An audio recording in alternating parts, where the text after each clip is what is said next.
Watching that. Thank you so much, Peter Barnes. In other 2016 election news, we've been hearing reports that members of the Republican Party may convince Donald Trump to launch a third-party candidacy. Could this be a nightmare scenario for the GOP establishment? My next guest is a former 2012 presidential Libertarian candidate and a former Republican New Mexico governor. Gary Johnson is joining us, remote from Santa Fe, with his thoughts. Good to see you, Governor. Thanks very much for joining us. And I want to start with your thoughts. Great to be on, Maria. I want to start with your thoughts in terms of a third-party candidacy. If Donald Trump were to do that, how does that sort of separate the Republican Party and voters?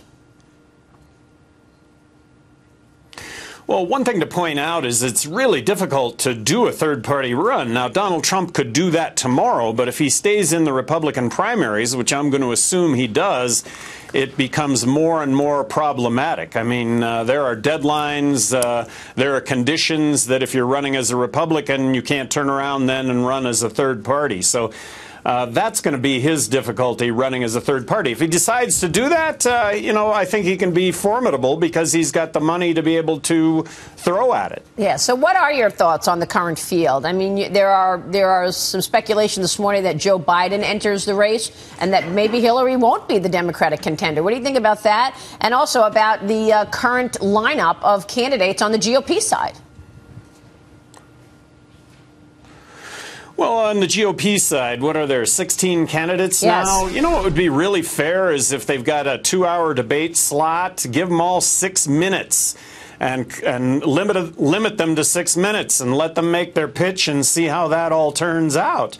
I just think it's Tweedledee and Tweedledum when it comes to the two major parties. You know, they debate over what's the most pressing issue in this country? Well, it is the national debt. It's the fact that we continue to spend more money than what we take in. They argue over corporate tax rates being 29% or 28%. How about eliminating corporate tax and income tax and abolishing the IRS?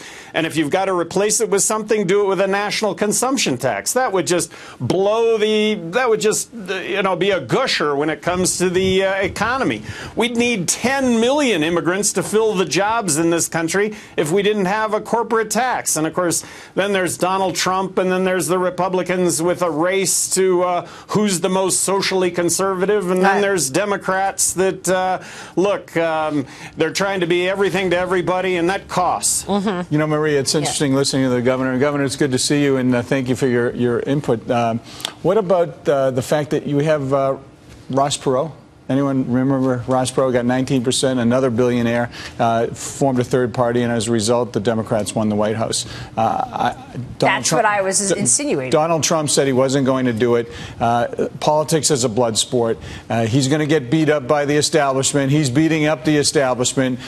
Ultimately, I think things will shake out, and you'll have a weeding out of the parties and the people in the party, actually, with more of a selected group of people in the finals, probably 8 to 10 of them.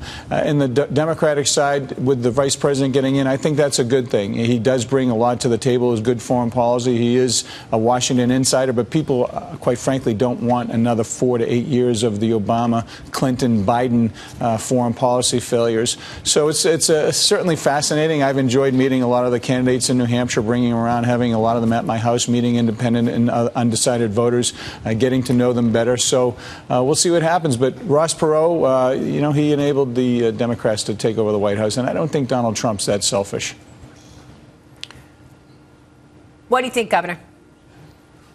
Well, I think it's a common misperception that Perot took it away from Bush, when the reality was he took equally from both sides. Now, I'm going to suggest that if Trump runs, he really will take it from the Republicans, because he is attracting the real right fringe of the Republican Party.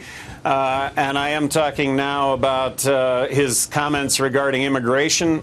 Look, immigration's really a good thing. We should make it as easy as possible for somebody that wants to come into this country and work to be able to get a work visa. Make the line moving to come into the United States. And then I'm back to abolishing the IRS and corporate tax. We'll need all these immigrants. Governor, good to have you on the show today. Thank you so much. Governor Gary Johnson joining us. Still to come. Great. Thanks, there is Maria. no